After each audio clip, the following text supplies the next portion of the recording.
This call is being recorded. Oh, we don't need that. It's recording now. Okay. Hey guys, I'm Tatum. And it's your girl Milan. Welcome to another episode of the Black Girl Boss. Did you try to slip past that one? Did I say the number? Yeah, I did. Why did we go? Listen, y'all, this is like an ongoing thing with us. Like we lost track of episodes. It's been so many, but it's actually episode 30. Okay, yes. Welcome to episode 30. Yeah. Podcast. That's so many. 30? Jeez. Yeah, I know. I cannot believe it's been 30 episodes. So that means we've been doing 30 weeks. Yeah, 30 weeks. Dang, 30 weeks with no breaks. No hiatus, no end of season one, no nothing. I know they probably be like, dang, are y'all going to take a break? Is it going to be in the season one? No, this is the ongoing podcast. That is crazy. 30. Wow. We should do a celebration, a giveaway. You always want to celebrate something. You're supposed to celebrate your wins. I'm not good at that. You're supposed to celebrate your wins. I just heard it not too long ago in church about celebrating the good in your life. So when the bad happens, you're not dwelling on it because you can rejoice on the good. Yeah, I just had a whole intervention this past weekend on my mastermind retreat about my lack of celebrating my wins or my lack of realizing how amazing I am. But I don't think it's a matter of not realizing like how amazing I am, because I know that. But it's just like I don't know. I just don't really take the time to really, and that's something I've been trying to work on. But I just don't take the time to like soak in, dang, I did XYZ. Because to me, it's like, okay, cool, I did XYZ, but I need to do whatever. So I'm not good at the whole celebrating stuff thing. I'm working on it. Yeah, I mean, but you got to definitely do that, because if you don't, then it's kind of like, it's like a reminder, a self-reminder that you are doing the best, because you can be hard on yourself. And when I say you, meaning you, you can definitely be hard on yourself at times. I definitely think that you, out of all people, of course, since I don't know everybody in the world, but you personally definitely need to take that time to pat yourself on the back, because you do great things. You are coming up with great plans. Everything that you're putting out there and inspiring is great. So yeah, take that time to pat yourself on the back. That's what did Tish say? What is it? You have to be nice to yourself. Be nice to yourself, Tatum. You're not being nice. Whatever. I had to listen to them all weekend. At one point I was like, okay, can we just get off of me for a second? Like, why does everybody keep coming back to me and me having to be nice to myself? Like, come on. Because that's like everybody else is nice to themselves and you just not being nice. That's why. I'm working on it. Bear with me. Just bear with me. Okay, well, it's going to be a constant reminder, just to let you know. And everybody that's listening to the podcast, I want you to go on Tatum's page at least once a week and tell her to be nice to herself, just so she can have a self-reminder. Whatever, man. Whatever. But, yeah, so we kind of we didn't really reflect, at least on the podcast, about the second quarter or tell everybody, like, what our third quarter goals is. So you start, like, how do you feel about how second quarter went? Were there some things you wanted to do that you didn't do? Or, like, what are your thoughts? I definitely can say second quarter went fairly well. Of course, not everything that I wanted to get done was done, only because certain things had my time consumed to the point where I had to, like, push other things back and just readjust. Not to say that it hurt the second quarter, because it definitely did not. But overall, just even being in the second quarter, well, third quarter now, but leaving the second into the third, I've made more money, which was a big goal overall this year, quarterly goal, just to end the quarters with a certain amount of money. But entering the third quarter, I made more money in this year than I made last year. And I made, let's see, I'm not going to give you guys, of course, the exact number, but I can say I've made $7,000 more.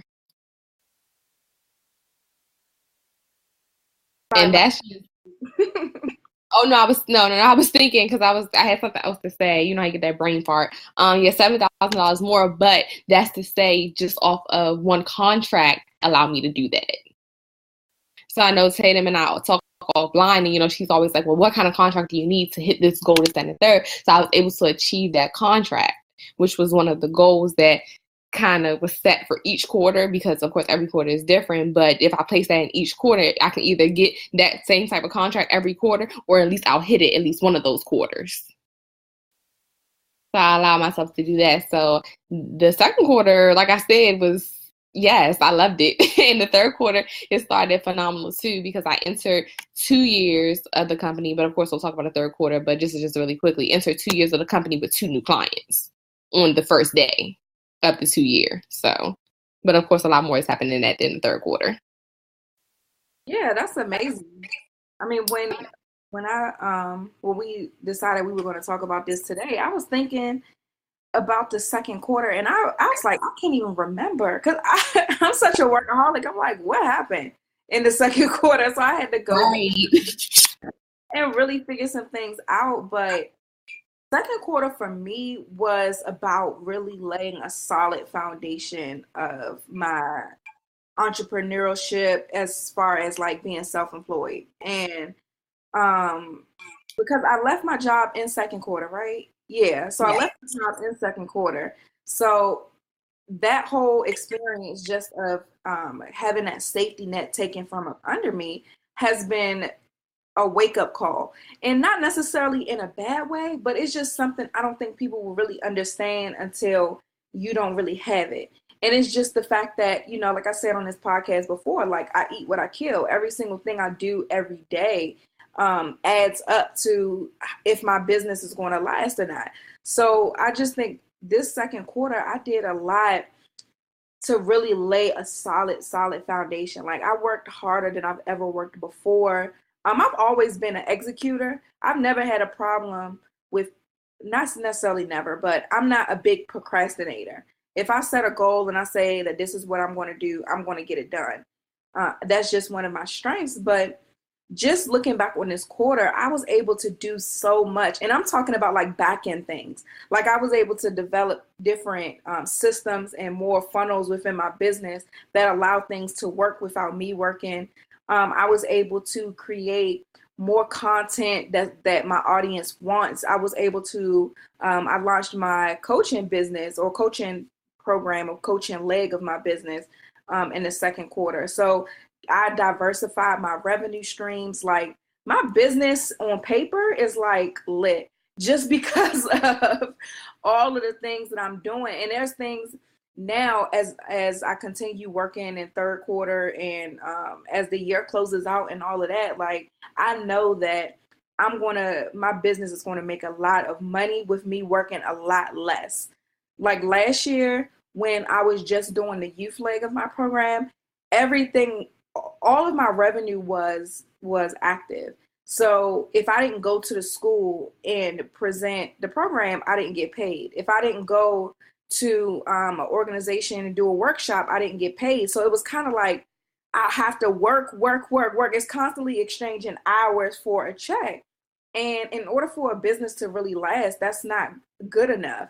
So with the way that I'm doing things now and the systems that I've put in place on the back end, I'm able to make more money doing less work. And that's the type of entrepreneur journey I want to live. Like, if I don't feel like working that day, I don't want to. Like, if I want to go on a vacation or something like that, I want to be able to do that and not have to think about, oh, dang, my business is going to suffer, or I'm going to make less money because I'm not physically working. So I think the biggest thing for me in quarter two was just the benefit of really laying systems down. And that's why I love work. That's why I love being a business coach and working with other entrepreneurs, because a lot of people don't realize those back end systems that you need, or how to create the different funnels in your business. And not only how to create the different funnels, but what software you need for the funnels to run, or what you need to be doing so that you're not working 100 hours a week just to meet your revenue goals. So long story short, I really loved quarter two because it just allowed me to lay an even better foundation for my business and all of the additional revenue streams that I've implemented and will be implementing in quarter three. So speaking of quarter three, so what are your quarter three goals? Well, Tatum and I had this conversation offline. As you all know, we always have offline conversations because it's not the only time we talk. But my quarter 3 goals are, I think I've shared this with you all already, but if I haven't, then the cat is definitely out the bag. My last day at my job is August 26th. So really, in this quarter, I'm really focusing on just a smooth transition and building those different sales revenues and sales avenues and different funnels to make monies, because now it's no every 2-week check or, any of that. Is kind of like, okay, yeah, you can get clients, but you need things to be operating around that. So really getting that Be Your Own Publicist program off the ground, having the Millennials to Millionaires program start, and the Publicists in Your Pocket program, I'm actually going to put that out. So you guys are listening to it on Monday. It'll be put out this week so people can actually start utilizing that service. But like I said, getting that transition together and then getting those 2 programs started. The blueprint for the Be Your Own Publicist program is definitely finished and everything. I just have to put it into the different systems that Tatum and I have discussed, like Teachable, selling them online through my website account, things like that. Just have to take those little steps to complete it. And then the Millennials to Millionaires is just a little bit more tedious because it's an 8-week boot camp type of thing. So that one, I have to run through a test trial before I even do anything for it. But having those by time quarter 4 comes and having them solidified and ready to go fully is the goal. And that'll definitely help, like I said, once that full-time entrepreneurship takes over. So those are my quarter 3s. Of course, you have many little ones that you can just accomplish day by day, but those are the big ones. So what are you doing for your transition? So a lot of people, they don't know what that transition is like. So what are some of the things that you're doing to prepare for that transition to full-time entrepreneurship? Great question. So my transition, and shout out to Raven, she had a freebie and it was like replacing your income freebie. So I filled out that form just to see what, needs to be done to replace the income. So that was a knowing what I needed to do to replace the income. I've spoken on it before. Like, I don't really get my hair done like that anymore. And that was an expense I had to cut back on. One, because granted, my hairdresser is great. Shout out to Monica. You are a great girl. Love you if you're listening to this. But her prices are extreme, like $75 for a blowout every 2 weeks. That's a lot of money if you really, calculate it. So really just only going to her when I need my treatments. Then when I say treatments, I get scalp treatments, because when I have really oily hair but a dry scalp, so I'll get scalp treatments. That's like $70. So that's only has to happen once in a while. Or getting your ends trimmed, which definitely is a once in a while thing. Or if I need my hair done for an event, that's a really important event. Now, I know that I can easily flick the back bun or braid out for, but yeah, cutting that expense. And then my nails. If it wasn't for my boyfriend, I wouldn't have got my nails done this time around. It would still be looking crazy because I've only been getting them done once a month. And ladies, if you have acrylic, how hard it is to get your nails done just once a month. They start hanging, you hit your nail against something, you probably lost your whole finger at this point in time. It's a lot. So I've cut down on those expenses, and that's the huge transition. I know, Tatum, you can definitely contest to that. It's a huge transition to really balance your money now, because like I said, that check isn't coming in, and then you have those clients who do pay you monthly. But that's a one-time payment, whether how big or small it is. That's just one time out that month. So if you have bills, you have to really make sure that your clientele is not even matching the bills that you have to pay, but overseeing it. Because if your bills are $1,500 a month and your clients are in total that month to give you $1,500, that's your money for the month. So ideally, you need to be making like $3,000, just to still survive for that month until the next month. And like I said, that's just surviving and being comfortable. Really having that transition. Other things as far as into that transition too, like I said, really solidifying those programs and making sure that they're ready to go in full effect, making sure the marketing strategies are together, making sure that the upsells form, if it's an upsell for it, is strong enough to push people into those next programs. What else? It's so much. And Taylor has taught me a lot just watching her and doing different things, building my mailing list. That's super, super important for the transition because I need to communicate with people. Granted, our mailing list is, okay, I will say it's all right. It's not great like it could be, but I do want at least 300 copies in the mailing list to mail to, and we're almost at 200, so I still have 100 and some to go. But all of those things are important for the transition, so really dedicating each day to making sure that we are making progress in those areas in order to feel comfortable when I enter full-time entrepreneurship, because I shared with Tatum, I'm not really comfortable. Granted, I think everybody's nervous when you enter a full-time entrepreneurship role, but you still want to feel a part of you to be confident, granted that you're nervous. And not saying that I don't feel confident, but I'm not like 110% confident either. I think that's kind of normal. So what are you going to do to help build that confidence? Because to be honest, one thing that I've learned is, yeah, it's scary. Yeah, you get anxious. Yeah, it's kind of like, oh Lord, like it's a lot of pressure, all of that stuff.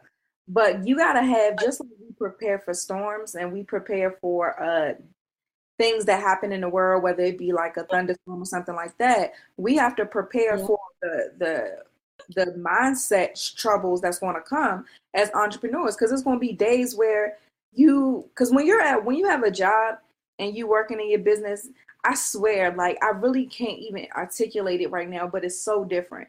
But when you're working in your business every day, when you wake up, you're working in your business, you go to sleep, you wake up, you're working back in your business. Like, this is day to day to day to day.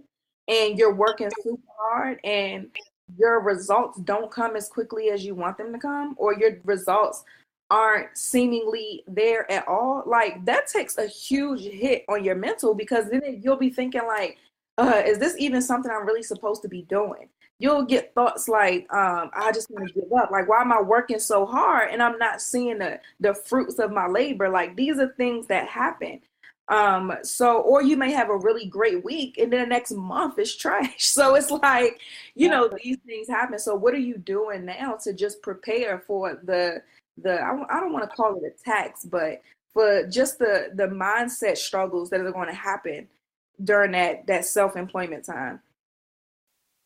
The only thing that's really the reason why I say the confidence piece of it now is because I don't have the time that I would like to, or the energy for that matter. Lord, I've been so tired these last couple of days because I've had a client event this weekend. I have a client fashion showcase, on this Thursday, a client's album release party the next week. And I've just been tired only because I have that 9 to 5. So it's like my confidence is kind of like rocky back and forth. Like I said, only because that 9 to 5 is there and I don't get to dedicate as much time as I would like to. So it's making me like nervous and like, am I going to be prepared? Because I don't have that time. That's like really the only thing. But with me, I can do this all day, every day.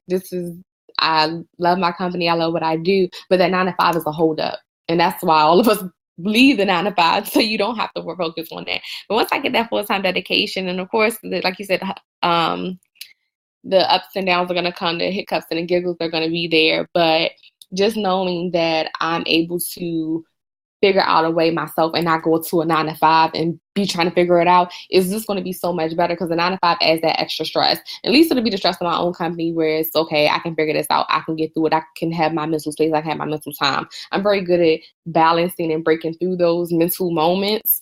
But like I said, having that 9 to 5 and having to go to sleep at 3-4 o'clock in the morning, and I'm having a mental stress and having to get up and go to 9 to 5 and deal with mental stress, it's just a lot right now, and it's going to weigh on the confidence because I don't have the time that I need to dedicate at this very moment. So that's just how I feel on it. But once I erase this whole little 9 to 5 piece, we're going to be okay. I'm going to be superpreneur, super publicist. Okay. All right. I'm going to ask you that same question in about a month and a half. Okay. But yeah, so somebody asked a question in my DM, and I can't really find it right now for some reason, but she asked, like, how do you, after you set goals, how do you like measure, like, what are you doing to work towards those goals? Like, how do you measure that you're on the right track to your goals? So I thought this would be a good thing for us to talk about while we're talking about Q3 and the things that we want to accomplish. So what are some things that you do to make sure that you're on track to accomplish those quarterly goals? So in the beginning of the quarter, of course, you set your goals and everything, and I just develop a plan. It doesn't have to be a full out plan on how to accomplish it, but just well enough to get me through so I can visually see it and mentally know what it is. And once it's completed, or if it's not completed, 9 times out of 10, it should be completed once you draw it out. You just, well, let me go back some, because this kind of relates back to doing a PR plan. And I know this is probably going to sound crazy because many people don't know what a PR plan is.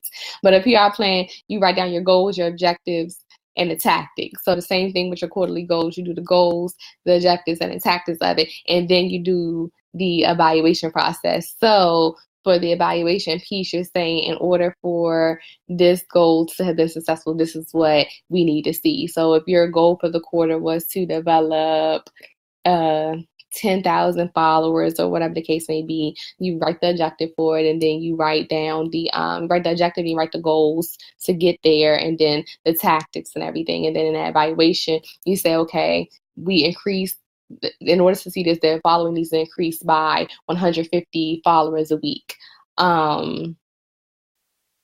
Let's see, our engagement needs to look like this.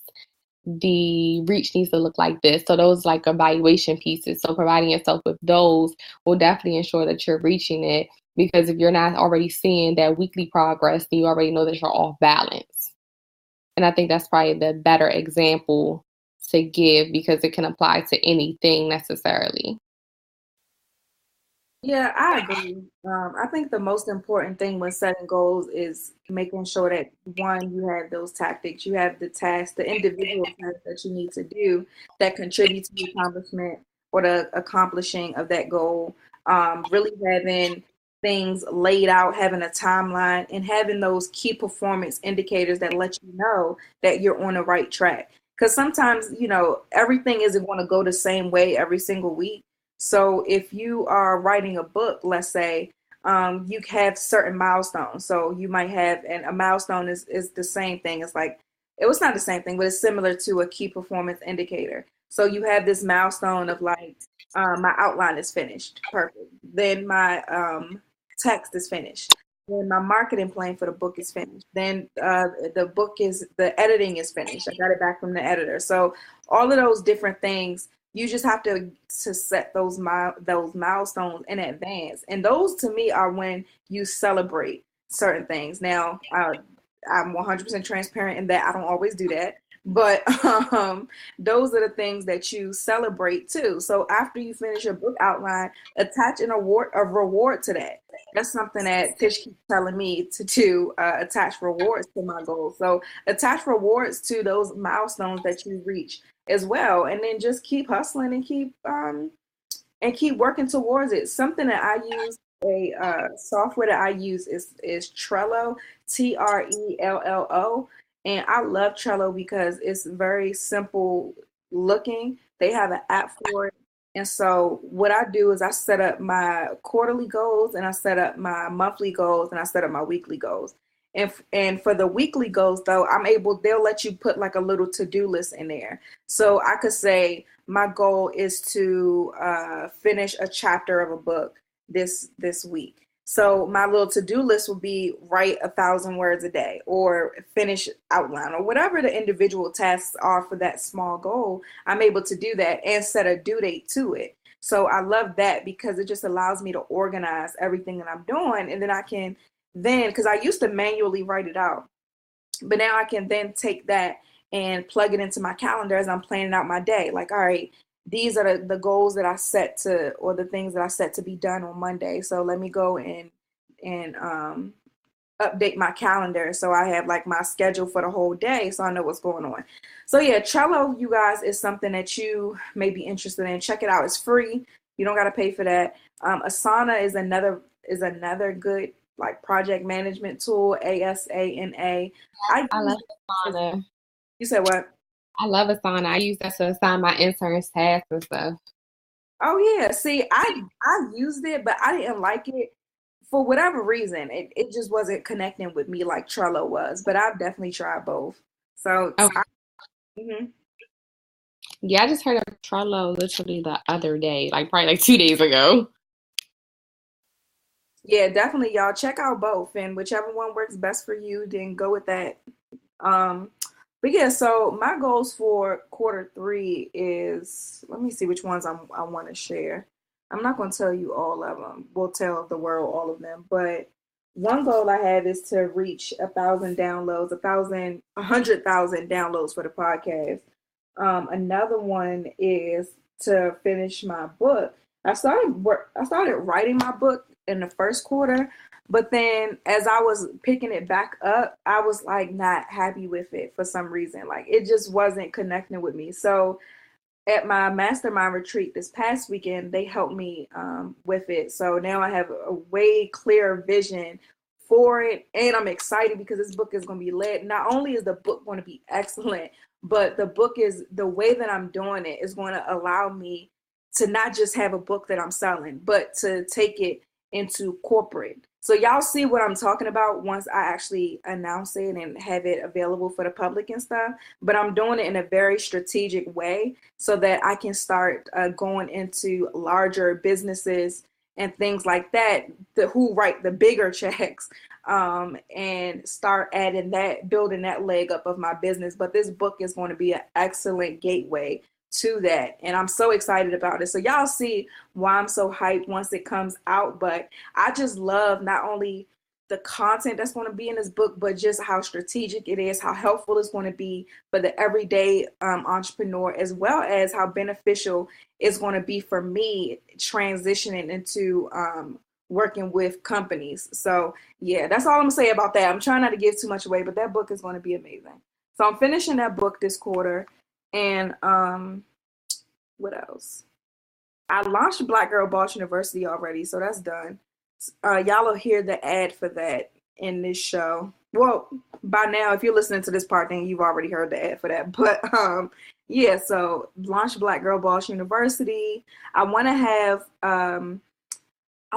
at least 200 people for the first cohort, because the registration is open for a set amount of time purposely, so that people can go through the program together and be able to network and learn and grow with like-minded people. So I want to have 200 people for this cohort of Black Girl Boss University. And that's all I'm willing to share. But, and I want to read one new book a month. I haven't finished a book in like 2 months now. So I want to get back to reading books consistently and finishing them. So those are my goals. Do you have any personal goals?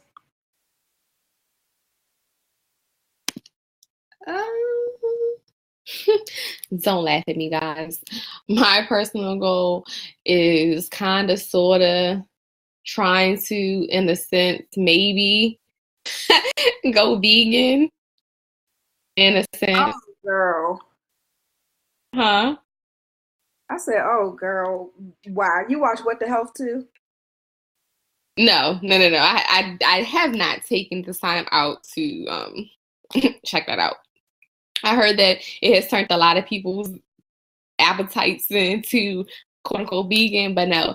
My profile was going vegan before she actually seen it anyway, but she always just encourages us in different ways and with the meals that she eats. So like you can still eat what you like, but just be vegan with it. So she actually has a lot of great meals that she eats, and like I said, it's healthy for her. So that kind of inspired me. But I am going to watch What the Health or whatever it's called, just for the laughs and giggles. It's probably not going to make me feel any different, but I just know that we need to eat a lot healthier anyway, just in general. But who didn't know that before that came out, right?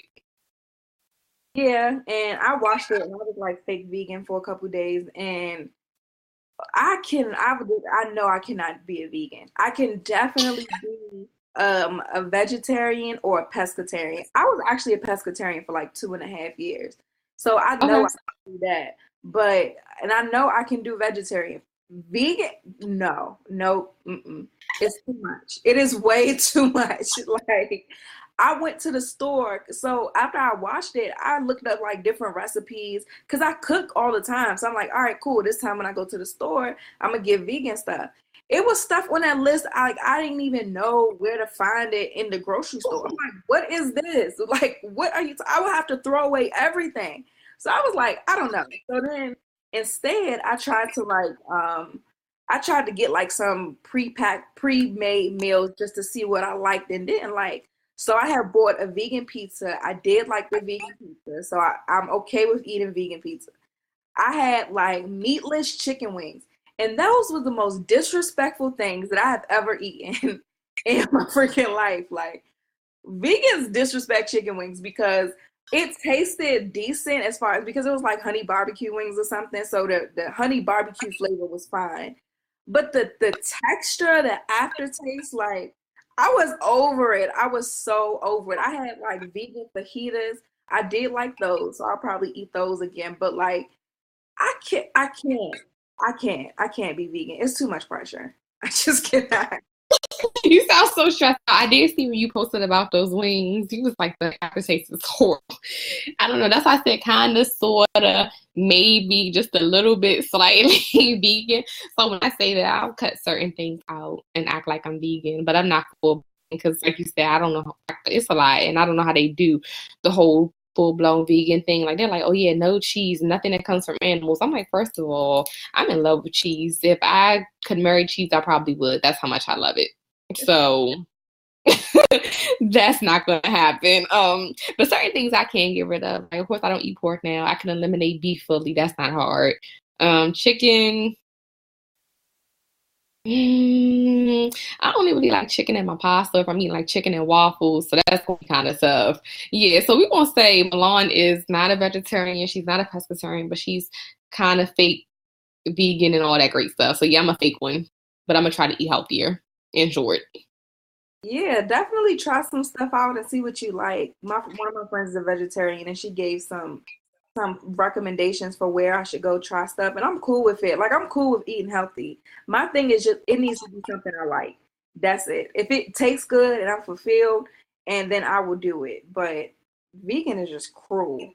It is just so cruel. I was so stressed. I really was stressed out trying that stuff. I cannot do this, but I do. Go ahead. At least you can say I've been vegan once in my life for a few days.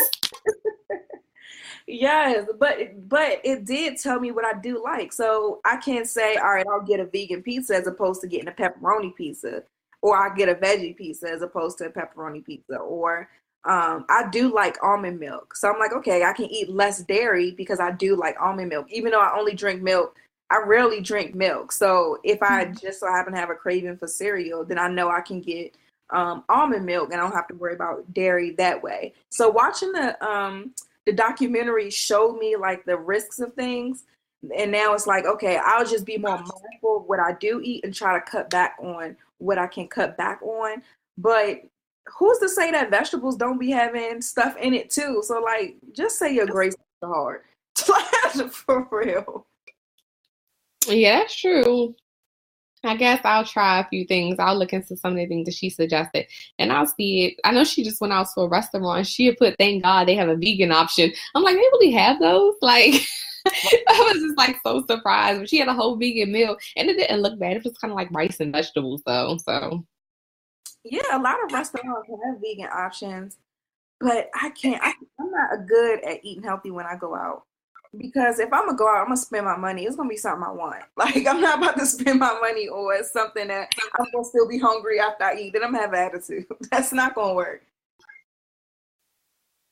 Yeah, I got you. Well, congratulations, you did it. I can't fully do it, but I'm a fake vegan now, guys. So, woo-hoo.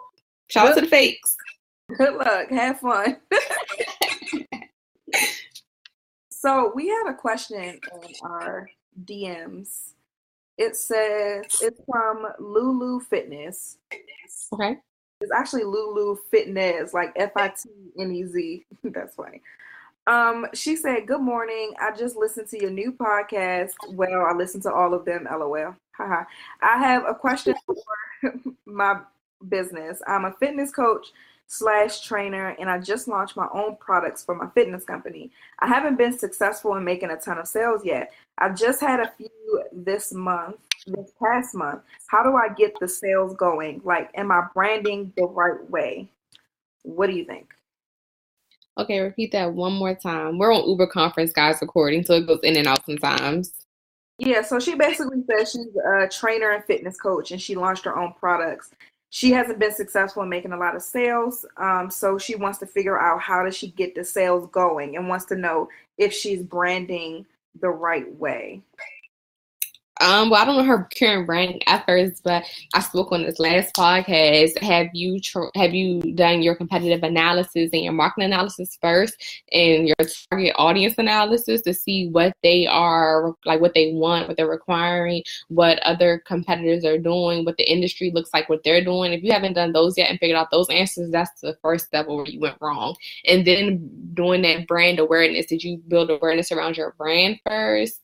And then pick up like one or two clients and maybe, had loyal consumers. Like, those are all questions that I need to know to effectively answer that. But if you haven't done none of those steps, then that is definitely where you need to go back to. Yeah, I would say that she needs to really figure out, to be honest, I feel like and this is me assuming, I don't think she has like a marketing strategy at all or any type of funnels. When you have the best part about having a marketing strategy and having sales funnels is that you see what, like, you know what's working and you know what isn't working. Like, the feedback, in my opinion, is one of the best things about them, because okay, I implemented this, my sales dropped a little bit, so now I need to go back and test something else. I need to go back to what I was doing originally. Like, all of the data is right there for you to make wise and intelligent and strategic decisions when you have systems in place that work towards your revenue streams. Like, everybody listening to this, you need to have sales funnels in your business. You need to have marketing strategies that drive the sales funnels in your business. Like, the branding is great. Yes, you have whatever. If you have a beautiful brand, that's fine. If you have pretty pictures on Instagram, that's fine. If you have lots of engagement on your pages, that's fine. But if you don't have sales funnels or funnels at all, and if you don't have a marketing strategies or a clear way or a clear path that people follow to purchase from you, you're wasting your time on things that don't matter. It's a brand with no substance is pointless. And that's the best way that I can say that. Stop focusing on the things that are pretty and focus on the things that's going to make you money, and focus on the things that are going to drive a business that actually lasts. So that's my little rant for that. But to answer her question, you just really need to lay out a process. Like, how are you selling your products? If you're a fitness coach, are you using your products, or are you incorporating your products into the plan for your clients? Like, how are you trying to just sell your products by themselves and then get clients? Like, what is your system? So figure out a system. I can't really answer this without knowing what your system is. So my advice to you is figure out a system for your business. And my advice to everybody else is to develop funnels and systems within your business. If you don't have them, hire a business coach. Come talk to me. That's how you build a successful business, not just the pretty stuff, but the business stuff. So yeah, I'm done. I could talk about this all day, but I'm done with that part. Yeah, I feel you. I mean, like I said, that's my biggest piece. Like, I'm all about brand positioning and just the branding process, the brand development process, period. So if you haven't touched those pieces, you might as well not even think about sales funnels, because you don't even know your industry. Not saying that you don't, but people just in general. Yeah. Yep. So, you guys, that wraps up another episode of the Black Girl Boss Podcast. As usual, if you have a question, send us your questions you can send it on our DM on Instagram at Black Girl Bosses. You can send us an email, blackgirlbosses@gmail.com. You can send us a message through our website, www.blackgirlbosses.com. If you need help with funnels and laying a solid foundation for your business, email me, Tatum, like Channing Tatum, at thequeenacademy.com. And that's it. We out.